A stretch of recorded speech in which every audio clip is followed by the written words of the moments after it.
we're really excited to present data accuracy and the patient experience. We hope you enjoyed the presentation. You'll also get a continuing education hour from this. Please let us know your thoughts. I'm thrilled to introduce Jennifer McCann. She is an RHIA, CHPS, and a CTR. Very unique background, but super passionate about making sure that we have clean data, that our data is accurate, and she's going to do a nice deep dive into things that we can watch out for. So I'm very pleased to present Jennifer. Thank you very much.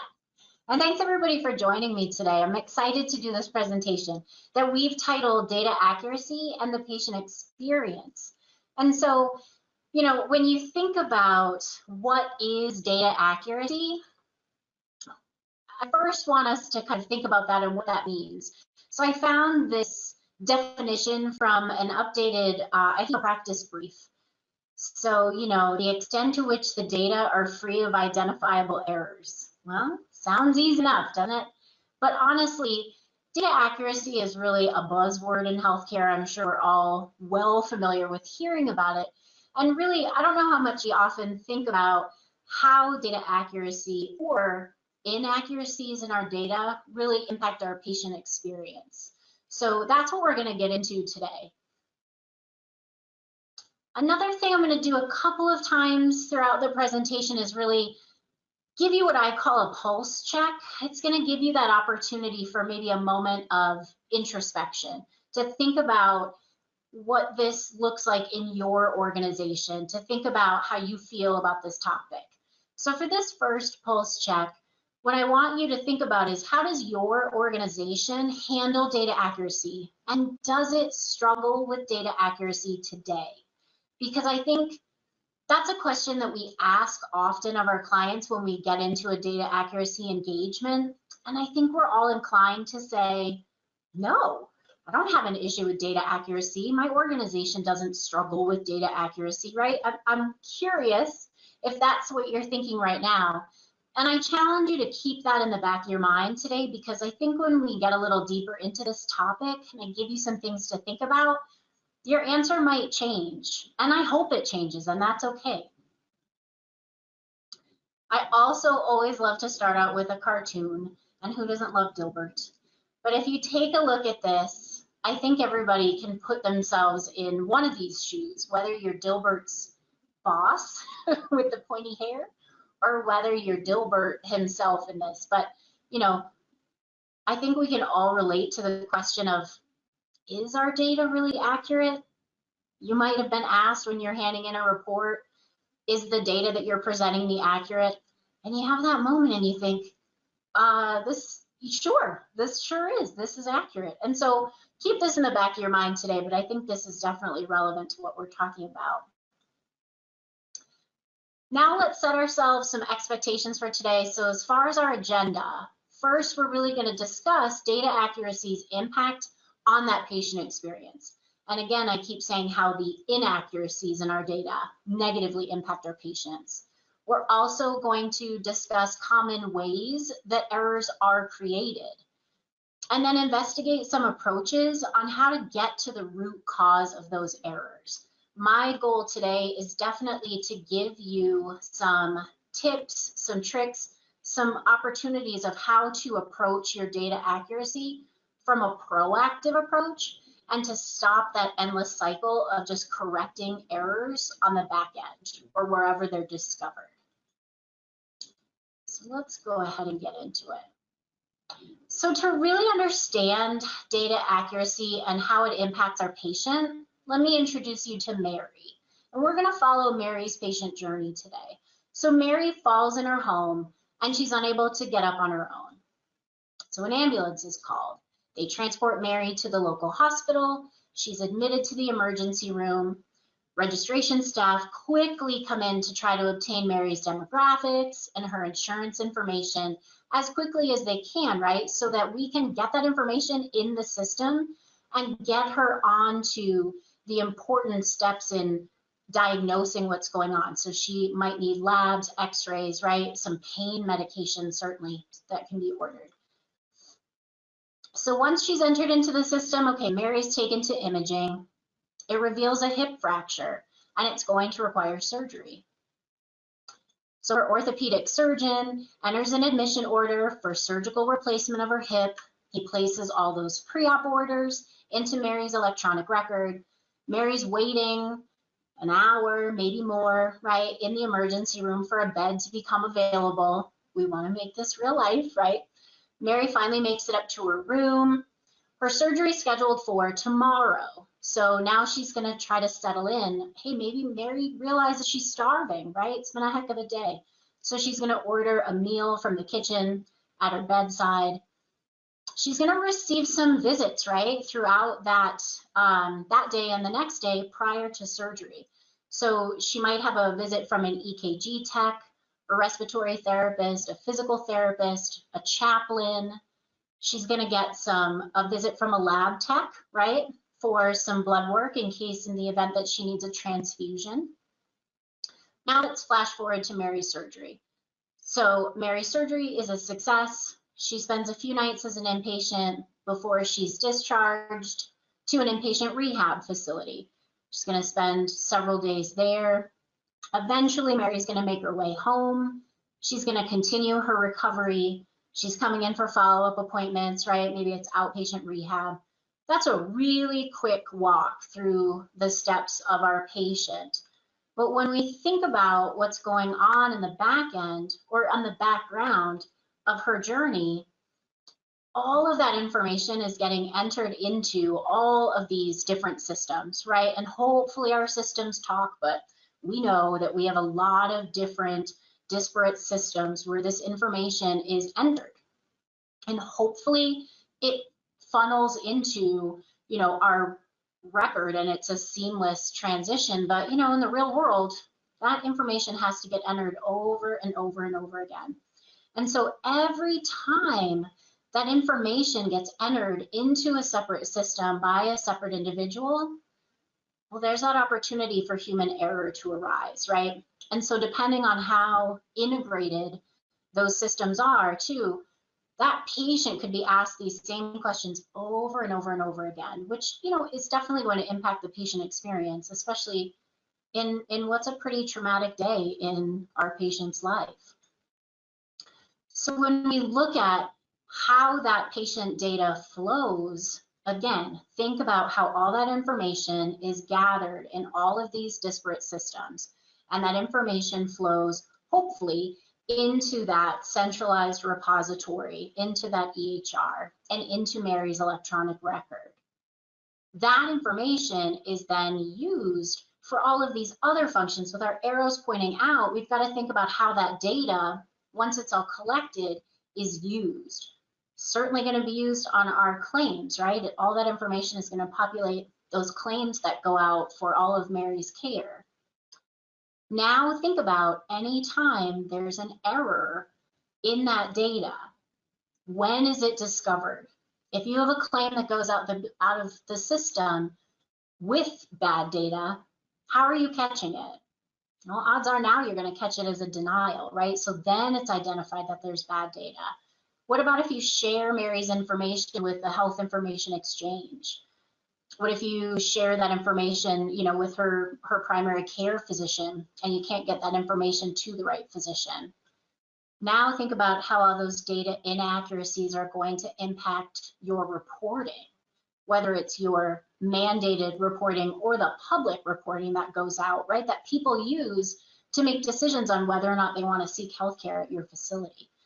So that's really what today's discussion is all about. It's thinking about the inaccuracies in our data and really getting ourselves to think about flipping the script from fixing those errors on the back end to really start taking a proactive approach to data accuracy, identifying those errors on the front end and stopping that cycle. I could have made 6 slides, right, with common ways inaccuracies are created. And this is just a handful of those. And I always hesitate to put registration first because I do feel like the registration department often gets the blame, right? But let's think about what's causing errors at registration. And is it Is it bad process? Is it inconsistent process? I don't know how many of you have ever really sat down to register a patient, but in theory, it always seems like a very easy process. You sit down, you get all of the information correct, and you send the patient on their way. You may have a line of patients at registration. The patient that you're registering may be, in pain and crisis. So, it's not always, I don't want to point at registration as being the issue, but that's where a lot of our information enters our system. So we want to make sure that we have accurate, standardized processes. Then I've got a couple bullets up here about our good old time-saving efforts, right? Copy and paste is something is never going to go away for sure, but how can we make sure that our providers are using copy and paste when it's appropriate, and making sure that we are not creating data inaccuracies by simply copying and pasting and not making sure that we're putting the right information in the right patient's chart. Those things that we do to kind of cut corners are sometimes where we get ourselves in trouble, and we're starting to create inaccurate or even incomplete data. And again, when we lack those consistent data conventions, those standardized work, that's when we get ourselves in trouble, because we're not all doing the same thing. And that's where we start to get inconsistencies in our data. And if you're not making training a focus, I know that training in theory is something we say, gosh, we train and we train our staffs well, but we'll talk a little bit more about training. How are you training? Are you utilizing the person who is leaving a position and asking them to train their replacement in those final days in their position? Do you have formalized training? Or does it really become sort of word of mouth? This is how I do this. And then do you follow up? We're really great about competency checks maybe at 30 days, but I'm not sure that we're doing it as often as we should. So we'll talk about training a bit more. But then also to kind of take a step back from all of the human errors that create inaccuracies, I want to point out, system implementations and data transfers, because that is another sort of opportunity for our data to go wrong. And it isn't about human error, and it isn't about I didn't follow the right process. When you are implementing a new system, or you are sunsetting an old system and you want to transfer data into a new system, we can really get ourselves in trouble if we don't validate and make sure that that data transfer went in correctly. We just assume that everything populates the way it's supposed to, and that can really get us into a lot of trouble. So I found this study online, and I found this interesting, and I think it's certainly very relatable, and I think that everybody can probably expect to have similar results within their own record. But this is a study that was conducted by the Veterans Administration. So they reviewed the VA's EHR system and found that 84% of progress notes reviewed had at least one error. The average was 7.8 errors per patient record. And what were those common errors? Well, it was issues with copied text, right? Copying and pasting something from another visit, another patient, and not updating it once we hit paste, just moving on. Incomplete, inaccurate templates, right? I'm sure that there are many of you that can talk about how many templates you have created. Do you let every single provider create their own template in your system? And how accurate are they? Are they all capturing the same information? We talk about, it's easy to create an overlay, right? And so if you don't know what an overlay is, so we have a record for John Doe, and then we inadvertently start documenting for James Doe on John Doe's record. Now we've incorporated those two patients into one record, and we've overlaid someone else's information into that record. Inconsistent text, standards are easy to apply to discrete data terms or fields, but when you think about, do you have standardization around your text fields? Is there a standard meaning behind your text fields, or do folks just use it any way they see fit? Because then you're going to get inconsistent text in those fields. outdated objects. So it just makes you start to think, what do those errors look like in your record if you really sat down and did a true quality review? And then what mechanisms do you have in place to validate your data if you're not doing these kinds of data quality studies? So the biggest piece of the conversation today, we do want to talk about the impacts to our patient, right? We're talking about the patient experience, and we'll start with patient care impacts. Of course, we could spend, all day talking about what impact would those 8 documentation errors in one patient's record have on that patient care. Depending on where those errors are, they can have serious consequences, right? If we talk about duplicate records, that leads us to an issue with duplicate testing. So I have a patient and I have Mary Smith, and then she goes by Meg. And so one time she comes in and she's registered as Meg Smith. So now I have 2 records for Mary Smith. Did Mary have testing done that isn't showing up in the record that the provider's looking at? So we're going to duplicate a test. We're going to duplicate a mammo. We're going to duplicate some kind of testing. Well, now we're going to have issues with that patient's experience as well, and that patient's care that they're receiving. Missed or delayed diagnoses, obviously a huge issue when we have incorrect or incomplete data. It's potentially going to lead to delays in care. All of those have unintended patient care outcomes, right? And of course, we don't want to think about how significant those can be if we have a contraindication to a medical or a medication allergy that we didn't have in the record and we didn't see. I mean, all these adverse effects and adverse events have a huge impact on the care that we give the patient. But it also has an impact on that patient's experience with us. So now we're looking at those other patient experience impacts and other ways that those inaccuracies or those errors in the data impact that patient's experience at our facility. So, how many times does a patient call the billing office and say, why was I billed for this? Why did I receive this $1,000 bill? Why didn't my insurance pay?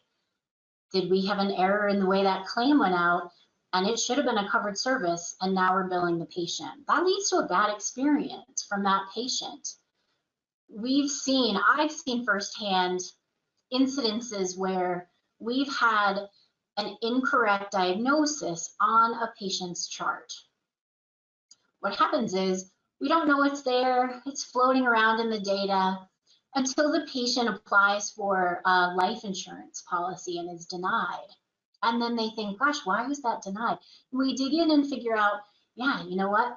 We have an incorrect diagnosis on this patient's record. Not only do I now have to try to dig out and get that policy approved for that patient, but now I've got to go back and fix where all of that misinformation went. How far reaching was it? Because it's not going to be just in the primary source system, right? I'm going to have to fix it on the downstream, in all my downstream systems.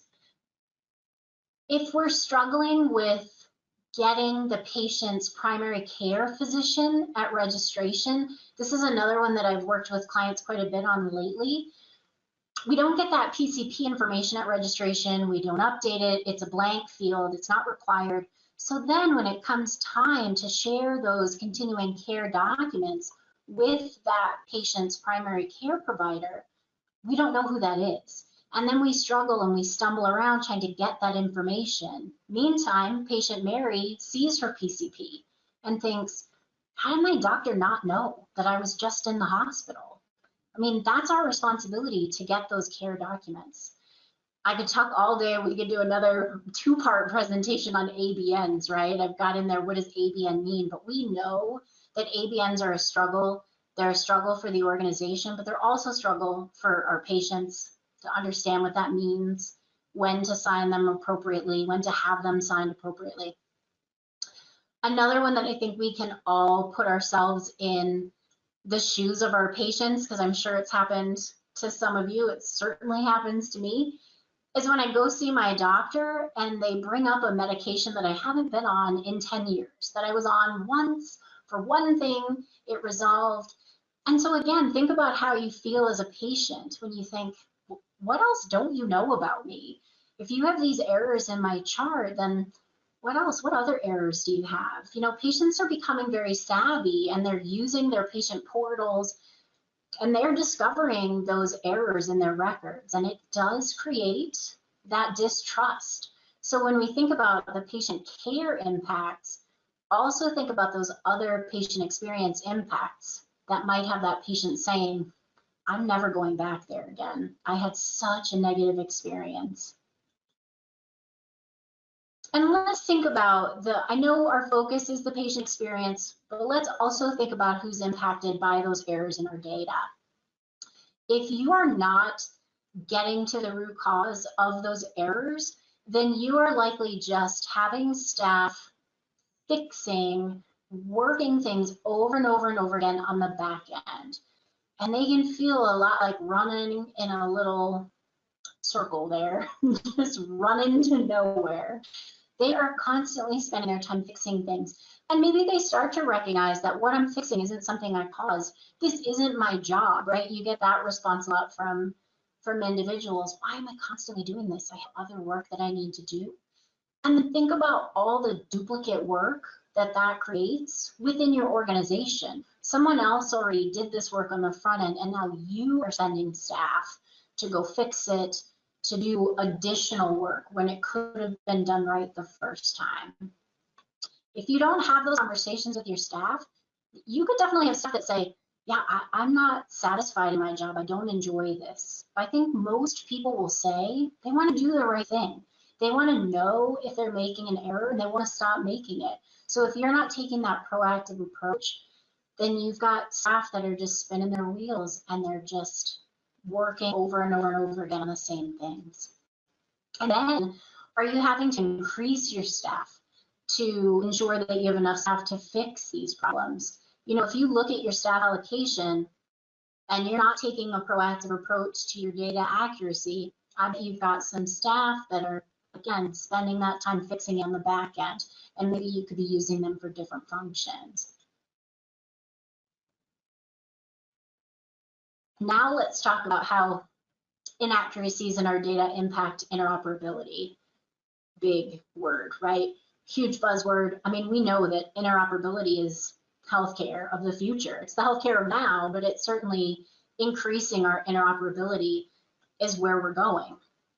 And if your data is not accurate to begin with, then again, you're going to disseminate that inaccurate data into all of those downstream systems. You know, we already know that we struggle with coordinating, sharing information amongst different healthcare systems. You know, that's something that we're all working on, but think about what that inaccuracy in the data does to that and how it compounds how difficult that is. And I also think we can think about, when we think about population health, right, interoperability requires, or population health requires that interoperability. We have to be able to share that information in order to really have a meaningful impact on population health. I do think COVID was an example of how if we're struggling with that, it has a pretty significant impact. And I think we can also look at the COVID example as if you have just a little bit of bad data or people don't trust the data, what kind of impact that can have on perception and on patients' perceptions. I'll tell you an example of a sort of interoperability sort of gone bad. So an example of an organization that inadvertently added a cancer diagnosis to a population of patients at the facility. It was a system error. It was a code that was changed and then given to a subset of patients in the organization. And it wasn't human error. No one knew that it occurred until it started to sprinkle through. Because as we share that data and it flows into other systems, folks started to notice and say, what is this? And then you have to back up and say, how did this happen? I have to figure out the root cause of this. And then I have to figure out how far reaching was it? How do I fix it? How many patients have this diagnosis code that they weren't supposed to have? And then when I fix it, how can I make sure that now the good, clean data flows out to all of those downstream systems again? If I fix it here in this system, does the good data just sit here? And do I never have the opportunity to update those errors after they left my system and flowed to all sorts of other systems? So, that's an example of kind of a, interface gone bad or a system issue gone bad, but it really makes you think about how much time and effort is spent kind of, fixing that and that feeling of, do I know that it's been fixed? Obviously, our bad data has a tremendous experience on our finances, right? A tremendous impact on the finances for the organization. I mean, let's think about the cost to rework a denied claim. So say, I would say even not that many years ago, we would estimate that the amount of money spent in resources and time to get a rebill out the door was about $50. I've seen in other studies the estimate at $117. And honestly, I would bet you it's significantly more, depending on the type of denial and how much time you have to spend to fix it and get it out the door.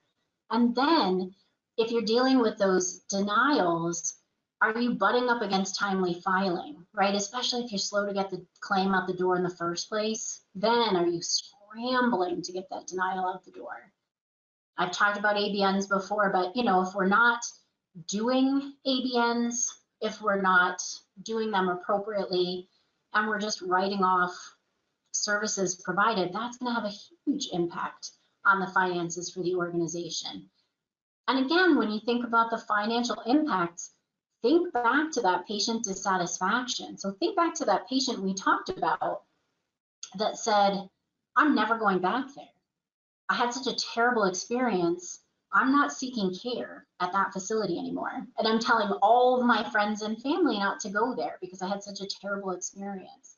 So when we think about that impact that the patient experience has, I mean, that definitely can be, what starts to impact our finances as well. And then think about all the staff and provider time. So take that example I said just a few minutes ago about that diagnosis code that was inadvertently put on a population of patients' records. I will tell you, the staff time alone and the provider time alone on the phone with insurance companies trying to explain that that was an error. This patient does not have cancer. That should not have been on this insurance policy application. All the time that's spent fixing that and unraveling that has huge financial impacts to the organization. We're spending staff time on things that we could have fixed on the front end, that hopefully we could have caught before it got to this point. So the point I want to make in all of this is now what we're going to kind of switch to is thinking about how to stop the cycle, how to stop fixing things on the back end, how to take that time to take a more proactive approach and figure out where within your process that error is occurring, identify it, assess it, fix it. So we can fix the issue on the front end and stop it from continuing to happen and to continue to spend those resources on the back end. So I'm almost to a pulse check, but first let's talk about, if I ask you what kind of organization are you when you think about your approach to data accuracy, let's think about the two options. Do you work in a reactive environment where, again, you're fixing those errors at the point that they're identified? Well, that's after the fact. They've already happened. Certainly, they've negatively impact the patient. If there was an impact to that patient, that's already happened. Can't get that back. They're creating delays, they're using additional labor, they're impacting your staff satisfaction, and it's really just perpetuating that cycle, perpetuating us to live in those silos where the issue comes here, this is all I'm responsible for, so I fix it here.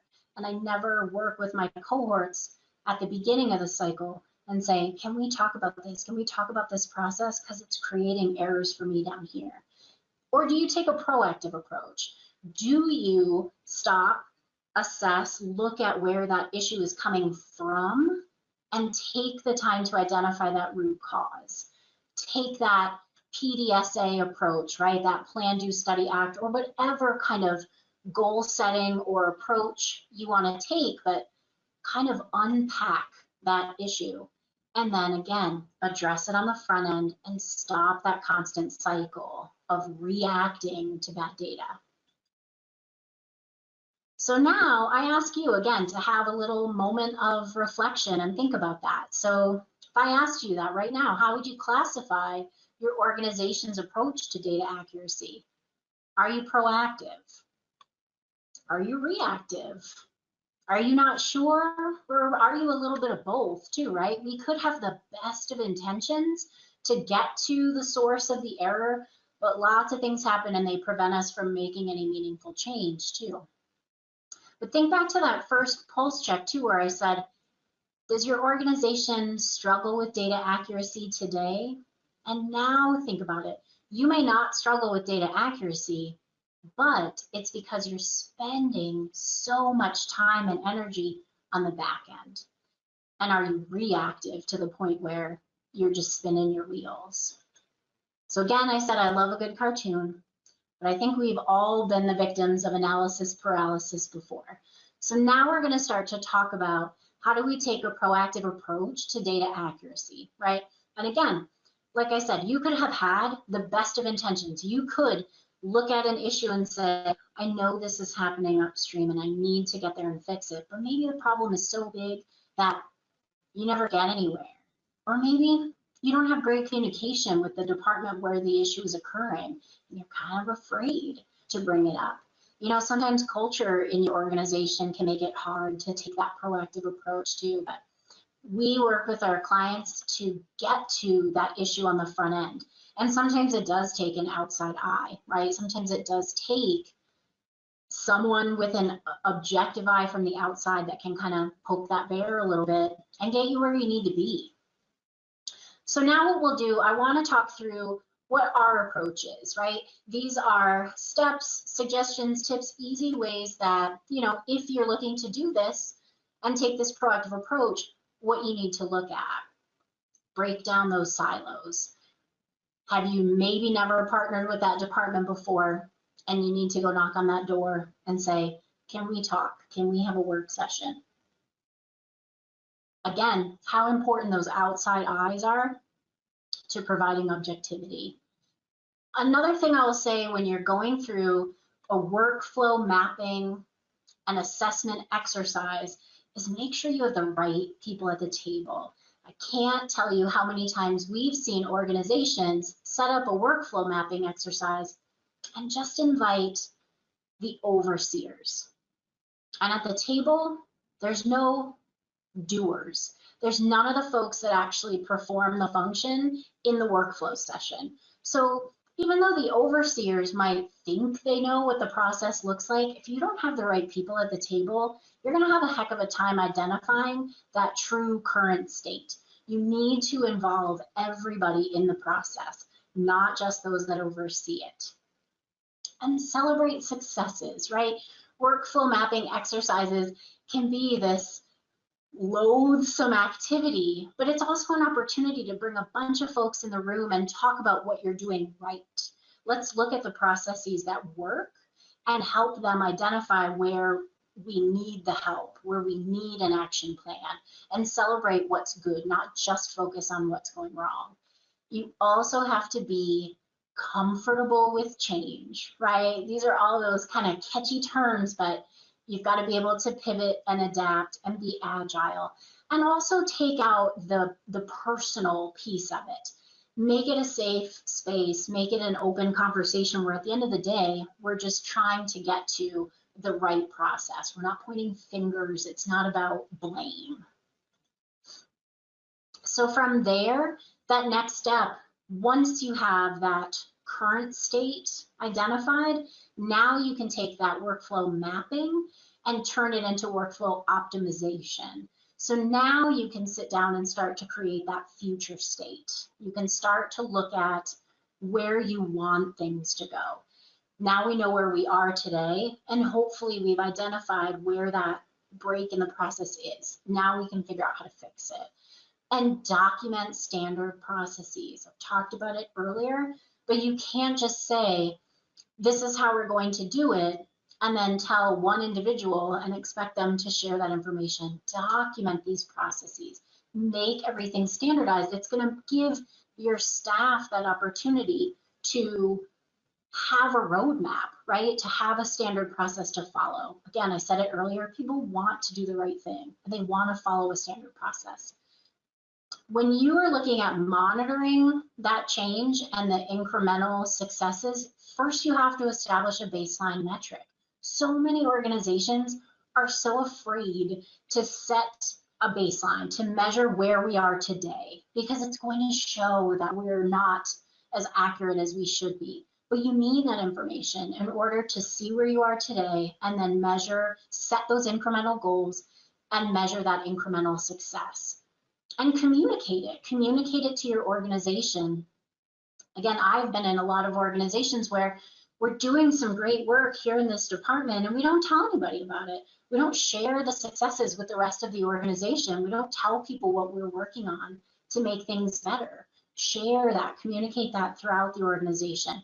And whether it's dashboards or however that communication is, our systems are built so that we can use this data and create such visual data with our dashboards. So don't be afraid of dashboards and sharing them.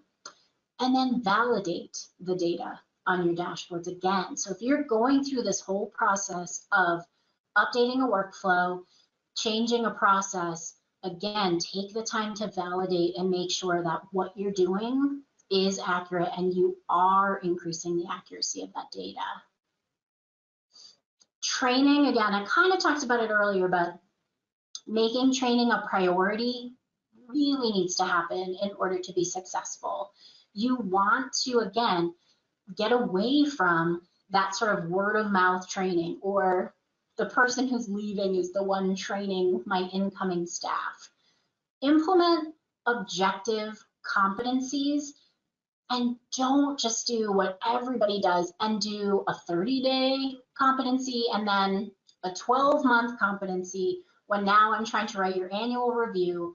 And I sit down and I think, I don't have a whole lot of objective information about this staff member to really say what they're doing right. Make competencies a part of the work. Constantly looking and checking in and having that mechanism to make sure that they're doing the right thing so that you can objectively evaluate them and ensure a consistent message. Again, if the only training I'm giving is that this individual is training their next hire, or I'm just kind of passing that information down like telephone, I'll guarantee you there's going to lack a consistency in that message, not too far down the telephone trail. I have an example here because I want to show you what we have found most effective here at Haugen. So our training takes that blended approach. So we provide online training. It gives that consistent messaging. There's competencies built in within that training.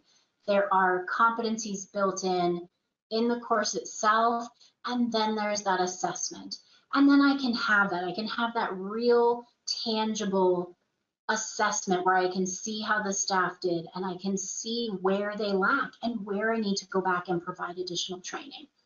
So this just shows you, an example of one of our courses. It's a patient access course on patient identification, which I talked about earlier is that area where we need that standardization. But again, just an example of making sure that we've got those competencies built in, we've got that consistent message. Because here at Haugen, our motto is that we want you to invest in the team that you have and get the team that you want. By investing in those people, in your staff, you can get to where you want to go. This is just an example, right, of, you know, I guess I'll say this. Who has time? Who has extra time in their day, right? Are you sitting here watching this webinar? I guarantee so many of you are multitasking, or you're writing a quick email, or you're eating a quick sandwich. Who has time in their day to really do a lot of this work, right? And if you don't have that time, that's when you might want to look at those outside resources that can come in, that can bring that objective eye, that can perform those workflow mappings, those department assessments, whatever that is. But that's really our motto too, is to help you be successful in your role. So sometimes you have to get that outside help. There are only so many hours in the day. But that is our goal, to really help you invest in that team you have to get the team you want. Another thing on this slide that I am beyond excited about, that I want to let you all know is coming, we are working on a release of information course. It's a 2-part course. It's going to launch in Q1 of 2022. It's been a huge labor of love from our consulting team and our education team. So if you know Haugen and you're familiar with a lot of our education, we've got new things coming and we're excited about it. So please watch for us. Last thing I'll say is, if you're interested to hear more about us, here's the ways that you can interact with us. We have a free blog on the website that talks about a lot of different topics. We have HIM and coding topics. It's constantly being updated. It's free, and you can subscribe to it too, so you never miss an update or an article. Check us out on YouTube. If you've maybe followed our YouTube channel and you haven't seen a whole lot from the consulting team, we're working on that. And so 2022, we hope to have content on YouTube as well. So keep a lookout for us. But check out thehaugengroup.com and definitely check out what we've got coming. Now, I want to say thank you. Thanks for sitting through this. I hope that this gave you some information that you can apply to your organization, maybe some food for thought, and so hopefully some helpful tips that can help you improve that patient experience and really focus on a proactive approach to your data accuracy.